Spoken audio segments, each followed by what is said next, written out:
we're going to do some transplanting into our garden. I already have some cabbage already planted. These plants have been outside getting some sunlight and in a greenhouse getting hot and cold temperatures, so they're fairly hardened off. You must make sure when you're putting your transplants into the garden that they've been outside, experiencing the wind, temperature changes, and some sun, and gradually expose them to more and more direct sunlight over the matter of a week or more. Anyway, before we get started with transplanting, I just want to show you about removing some of these big weeds. Here's a dandelion, and this is some grass. And you need to get a big shovel. I don't have a big shovel here, but I will just give you the idea. And go all the way around where your weed is. And this is the walkway. In our community gardens, we ask people to get the weeds out of the walkway. So loosen it down as deep as you can go. And then pull on the weed itself and pull it out. Get as much root as you can. That's a dandelion, fairly young one. I got most of the root on that. If you leave some dandelion root in there, it's only going to grow back. This is a kind of grass, and if you look at it, this one doesn't have, it's also got some dandelion in there too. This doesn't have very long roots, but there are some types of grass that have long roots like this, and they just spread and spread and spread. And if you take the time when you're getting your garden planted to actually get as many of those roots out, you'll save yourself a lot of trouble for the rest of the year. When you've got your weeds out, it's always a good idea to cover up the area. Don't leave bare soil, because that'll just encourage everything to grow again. The next thing I'm going to do is I've got some strawberry plants that we dug up out of an old strawberry bed last week. They've been sitting in water. These guys aren't very happy. The bulk of them I've already transplanted. But as you can see, why you need to redo your strawberry beds every few years is because one plant is grown on top of another plant on top of another plant, and they get really root bound. Most of the dirt is gone from these plants now, but what you need to do is gently remove the crown from the rest of the plants to break them up.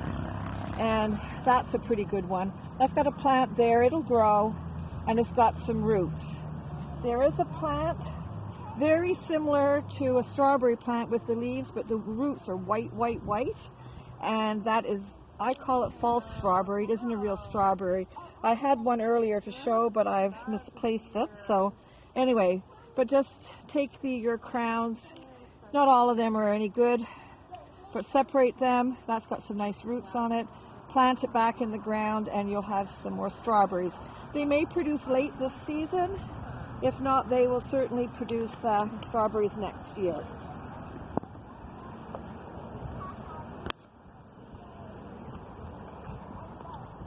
Think you managed it? No. So I'm planting these plants kind of like the square foot gardening rule. So my cabbages are about a foot apart in all directions. They're not all cabbage, some are broccoli. But anyway, I'm just showing you two different types of pots that your transplants might be in. This is a peat pot.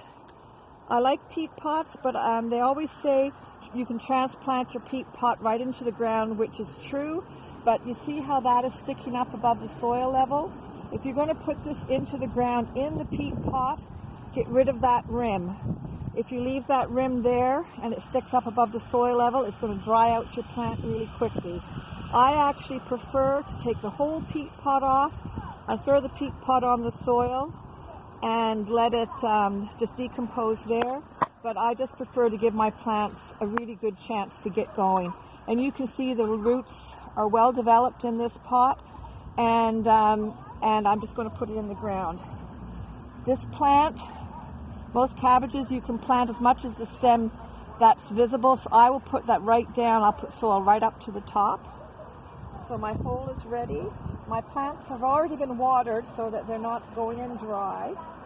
And I put it in my hole, and I push quite firmly around it. That's just to make sure there's good contact. Following this, I will water these all very well.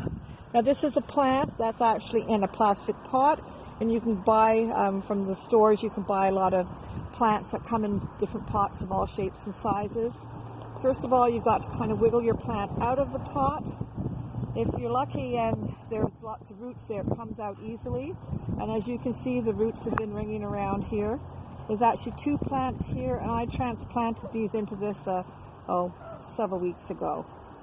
So I'm going to gently separate the plants, tease the roots apart, and I'm going to plant these like the other one.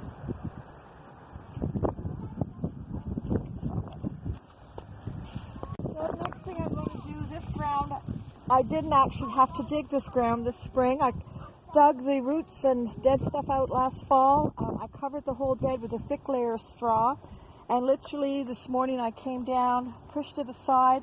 The soil is nearly completely weed-free, and so this is what you might call a no-dig method. I actually pulled the straw aside.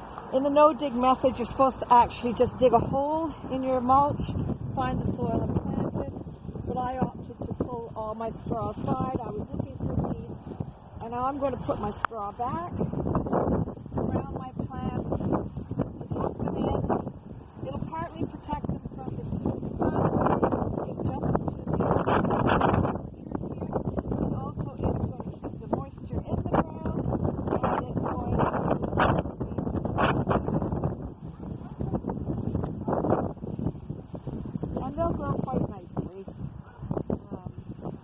they don't need any competition from weeds, so this is a good alternative. And there they are, all nicely tucked in. Make sure your leaves are visible, and watch out for the next few days until there's a good rainstorm to really pat the straw down. Just make sure your plants don't get buried. They won't like it.